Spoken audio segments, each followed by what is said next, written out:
This is Shams Tabriz. Hi. Thank you, My Kate. name is Kate.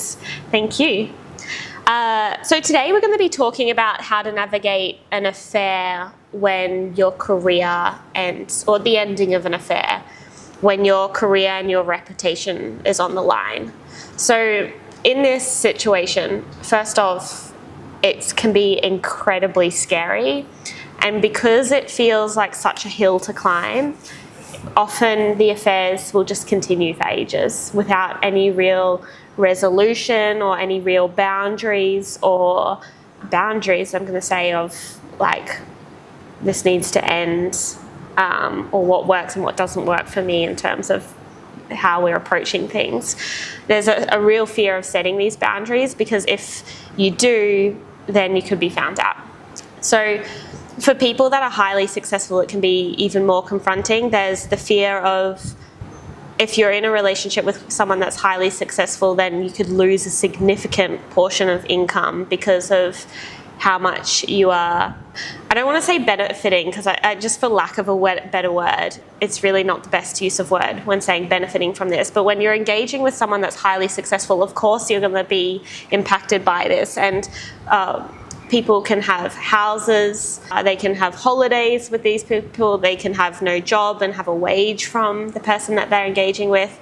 But for other people, your career could be on the line, where I have pastors reach out to me, I have people that in highly successful sporting careers, media, a lot of people in media or celebrities or highly successful business people. And so you have a reach already. You have an audience, you're a public figure, or maybe you're not, and you just have your career in terms of the inner circle within your business on the line. So it's scary. Yeah. I think what's important to distinguish here is that I wouldn't give the PR spin response. What do you mean by that? Meaning that I wouldn't give you the response of how to navigate this in a way that can keep the waters smooth, so that you can show up in a way that your life doesn't get disrupted. Yeah. The response that I would give to this is really very much focused on you. Yeah. So the first and most important thing to recognize is that when you're in this space where you're already considering, how do I disengage from this relationship, despite all of the risks that I stand to, all of these things that I stand to lose. If you're there, you already know that this relationship is not working for you. And so, to me, that is the most important thing that is to be honored. So I'm not talking in this moment about the steps that need to be taken. I'm talking about noticing that what your clarity is. My clarity is this relationship is unfulfilling. This is not something that I would continue if not for these other conditions that can impact me. Yeah. And I think if you can look upon it in that way, without having any pressure placed upon yourself of needing to act right away. Yeah, what then?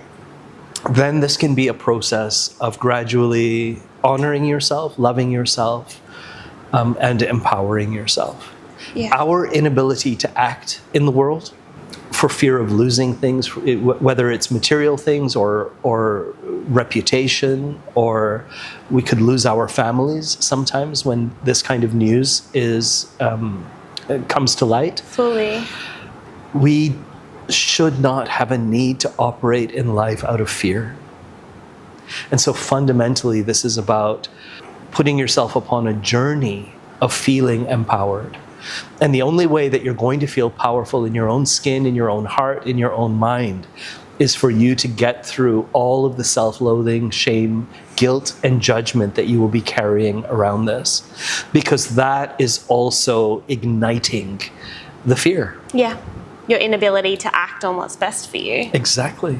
Yeah. And so I see this more as a very personal, intimate journey. This is how it has to begin. It has to begin with you coming to terms with the situation that you have, coming to terms with the choices that you made. And believe me, there's no part of this that there is any blame that is to be passed around.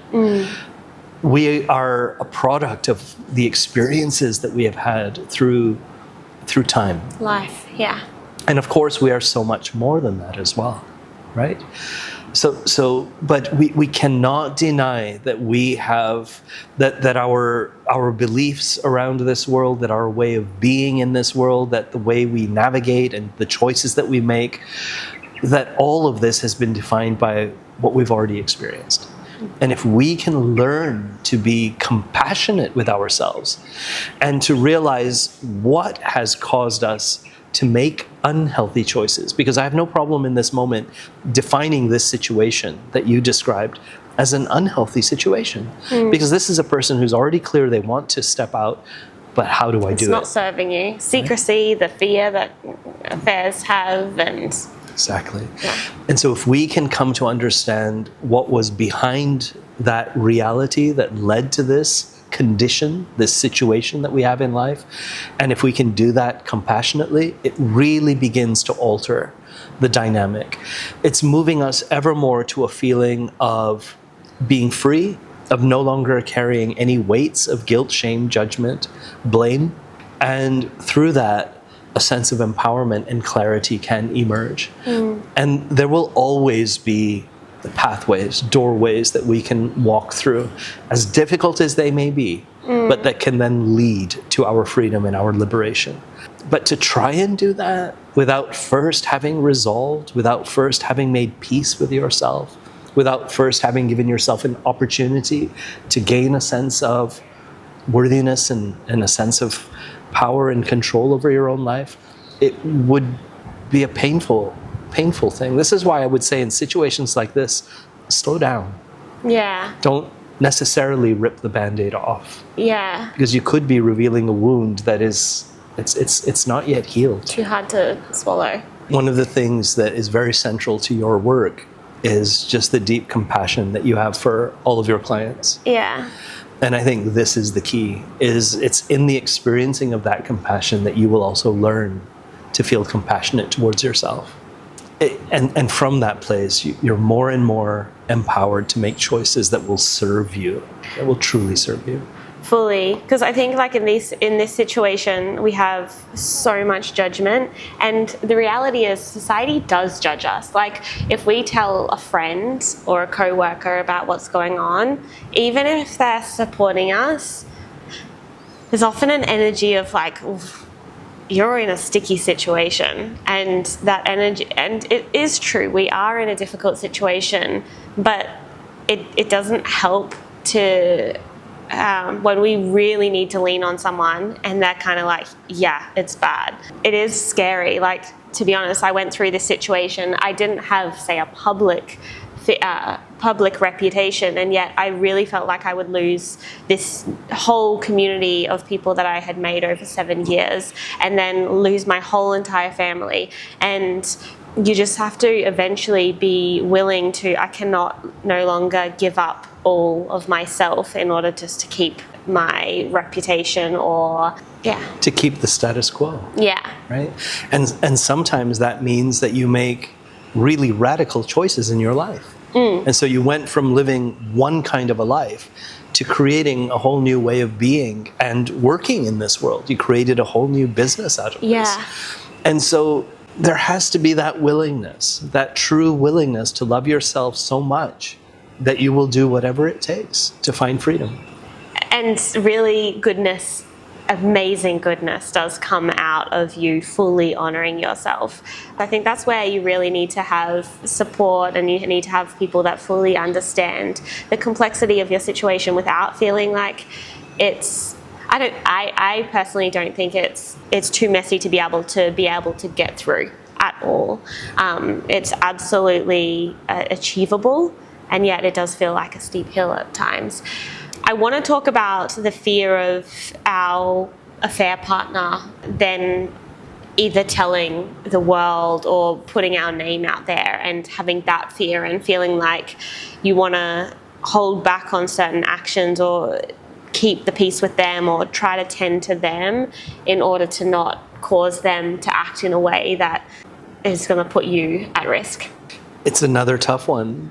It will come down to how wronged that person feels. It will come down to how mature that individual is. It will come down to the perception that individual has on why you are making the choices that you are making. And if this creates anger, and if this person feels wronged, then they will be certainly more inclined to act out. And so even in situations such as this, for the sake of everyone's well-being, what would be so wrong with even an ending relationship, an affair relationship, to seek support so that that disentanglement can be done in the most healthy way? Yeah. But yes, it's often fear and anger and a sense of betrayal and the question of, did you ever really love me, that would then cause people to act out in a way that could be very destructive. And so this really just comes down to emotional maturity, which is emotional health. Isn't everyone on that journey? All relationships are that, whether it's affair relationships or normal relationships. Everyone's on a different part of that spectrum of emotional maturity, I like to call it. It is emotional health, but it's emotional maturity. And I don't say that in a judgmental way at all, because we've grown up in a world which is largely emotionally immature. Our leaders show this to us all the time. We're mostly detached from our emotions, or victims to our emotions, or confused by our emotions, certainly not empowered in the experiencing of our emotions. They like run us instead of us being able to actively choose. And so I think the wise path forward is always to attempt to resolve things in the healthiest way possible.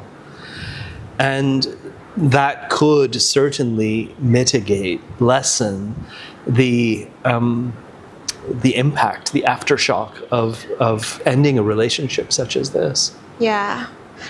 You can do your part, and then ultimately their willingness is then another thing. So I feel like there are ways that together, if approached in the right way, you can soften so that you can move through this fully in a way that doesn't need to get out. But then at the same time, if there is an unwillingness on the other side, then you can't continue to compromise yourself just to keep the peace with that person. Absolutely.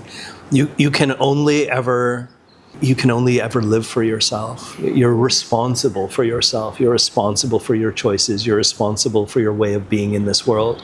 But you cannot take on the responsibility of others. Yeah. Next, I just want to discuss if the public does find out. The feeling that immediately comes up in me, and you will probably not feel like this whatsoever while you're in this, but I'm speaking from my experience, but the truth ends up setting you free. Like, it's really painful to be able to have to navigate something if the public does find out. But eventually it's like, I've got no mask, this is who I am. And if you can come to peace and compassion with the choices that you've made in your life and fully own them, then there is no bounds that this has on you. I completely agree. The world needs examples of self-compassion. Yeah. And so people who are able to stand up for themselves and say, I don't defend my choices, but I understand them.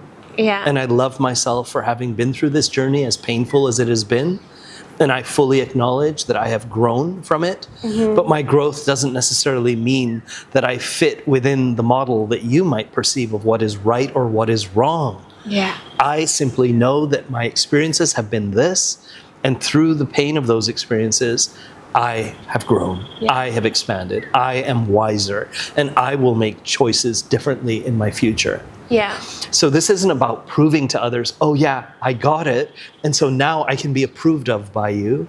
No, everyone is on an individual journey of discovering themselves and finding their way. Yeah. And so I completely agree with you. That idea of the truth will set you free, it's embodying that truth. And it comes with compassion. It has to be fueled by compassion, not judgment. Yeah. There's no room for judgment in my mind. It doesn't serve us. Yeah. Yeah, and it's like too much as that sounds to take in, because it can just feel like like I would rather die than like anything ever be found out about this. But the concept of that is still that this is fully like this story or this experience fully has a hold on you. And so if you can come to a freedom of that was an experience that I went through and I am at peace with the experience and the actions I took, and I have forgiven myself for that, then there's nothing around the corner that could appear that like is going to suddenly come out, and you're not living in a place of fear anymore because you've resolved it within yourself. Exactly. Imagine the world if everyone were able to face their shadows, Yeah. and not have a need to continue to hide them, Yeah. but rather to shine a light upon them such that ultimately there are no more shadows, and we're just all living in the light of self-love and acceptance and mutual appreciation, and where we have no need even to hold condemnation against others or judgment against others. We free ourselves, and through this experience we free ourselves and others to change, to grow, to expand, to become more healthy. Yeah. I don't think we can be fully free if we know that there is an elephant in the room that we haven't addressed, or that could appear unexpectedly. Exactly. Yeah. Beautiful. If you are going through this, I'm sorry. It can be so challenging when financially, your reputation, the love that you have or the respect you have from others could be wiped away from you in an instant. It's a very painful thing. Yeah. Beautiful. Thank you. Thank you, Kate.